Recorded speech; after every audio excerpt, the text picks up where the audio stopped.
Hey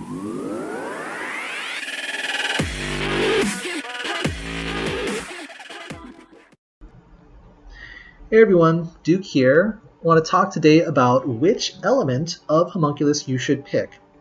Now the short answer is you should pick the element that is easiest for you to farm in the Rift Dungeons. Why is that? It's because of this. Let's take a look at the skill evolutions. You start out fire, and you're going to power up the first skill. At that point, you can change to water or to wind and power up that skill. And once you do that, it'll change the element of your homunculus. Now, why did I choose water? Well, simply because you can see I need these water materials from the Ice Rift, and it's easiest for me to get auto up to SS rank on the Ice Rift rather than the fire or the wind. So that's the way I chose. And every time you unlock one level of skill evolution, it unlocks all of the elements of that same level. See, so I only unlocked water, but fire and wind are also unlocked. Next, when I unlock this second level of skill evolution, it's going to unlock both of these, as well as both of these, as well as both of these. So when I get to the end here and I've unlocked all of the skill evolutions, I can simply reset the skills. And let me take a look at the missions. Notice that once you've reached the 5th stage of skill evolution, Contuas has been nice, and they'll actually give you a skill reset scroll, so you can change the element and all of the skills of your homunculus. And by the time you get around to doing that, we'll probably have a pretty good idea of, what the usage of all the different elements are, and you'll have a good idea of what you're lacking in order to fill in that role. Because the homunculus is really versatile. It just depends on what you need. So let's take a look at some of those versatile roles. We'll start off with fire. And the first skill does continuous damage, which is nice for PvE. You can upgrade that to either scale with attack speed, which does more damage, or you can make it attack 4 times, and that would be potentially 4 dots. And that would be really nice for Necro, for example. Also not bad for the Dark Dragon Rift. Second skill, you can weaken defense, or you can slow, which is nice for raiding, for example. Now you can also make the second skill scale according to attack speed. Or you can increase your attack bar when you use that, which will allow you to use, let's say, the third skill and first skill more often. Now you can have a skill here that is single target, but it's going to scale according to your attack speed as well as the target's attack speed. So it's going to do a lot of single target damage. Or you can have a nice fire AoE here that scales according to attack speed. The scaling of this is actually really nice. And you can do quite a bit of damage here with a fast nuker. That's nice for arena offense, for example. And this fills a role that's actually pretty rare. It's hard to find a good fire AoE nuker. Zyros is the only one that comes to mind. He's Nat 5, very hard to get. Okeanos, Rika, there's some others that are not bad. But Zyros is really the king of fire AoE. And then when you look at Nat 4 options, you have like Samurai, Puree, Succubus. Samurai can be good if he procs his ultimate skill, but otherwise, their damage is just okay. It's not really incredible. So this can fill a nice role that, for example, I'm missing. I don't have Zyros. I don't have any fire AoE really. So this is a nice role for me. Okay, now going down the other path, we already talked about attack speed here. From there, you can also toss on branding, which is really nice for raids. Or you can attack 3 times, which make this, again, a great Necro or Dark Rift mob. This is a really nice raid skill.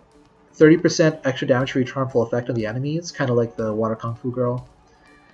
Or you can do 4 times for 1 continuous damage each. I don't see too many people choosing this one. It's a single target. I guess maybe for Necro, but even then, probably better just to go with the big damage here for raids. Okay, let's talk water. First skill, freezes 15% chance. Okay, that's nice. You know, here, remove a beneficial effect. Can you say dragons, giants? Speedruns, very nice. Attacks all enemies to freeze them for 1 turn with a 15% chance, and upon level up, you can go up to 25% chance. So that's actually pretty good, especially with like Revenge, for example. That's a fun skill for CC. All right, second skill, you can attack to weaken defense, or you can attack all enemies to decrease attack bar by 30% with a 50% chance. And you can see the cooldown can go down by 1 here. So this is kind of a quasi-Varad-esque skill. It's a nice AoE CC. Let's go up the top route first. You could weaken defense of all attackers, or enemies, I should say. And so that's kind of nice. Or you can attack a single enemy and do target proportionate to the max HP. So that's nice, like, you know, Sigmarus type damage. Okay, for the third skill, you can attack all enemies, and the cooldown is decreased by 1 according to the number of enemies defeated. This is sort of like Alicia, right? So it's good for farming, for example.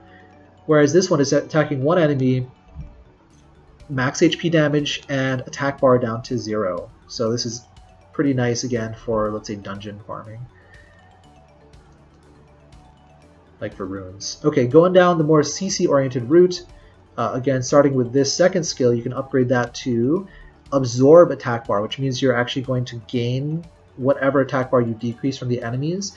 And this can be nice because if you absorb the attack bar of multiple enemies, you can go again right away and then do another AoE attack, for example. This, on the other hand, does 3 times 30% each, which means that you could do 90% attack bar decrease, which is pretty big. This can help to counter Nemesis, for example, in arena defense. Kind of like Charlotte does. Now you can also freeze all enemies with a third skill, or you can do like a Super Beretta, 2 dots plus an additional dot for each harmful effect with a 50% chance. So if you already have like 5 harmful effects up there, you could put up 5 more dots, and they would just be sitting there with 10 dots, and that is a lot of damage. So that'd be kind of fun. Okay, so you can see water can go with a triple AoE route, or you can go with a lot of damage proportional to the enemy HP. For wind, first skill is HP block. You can bump that up to destroy 10% of HP, or to attack 3 times.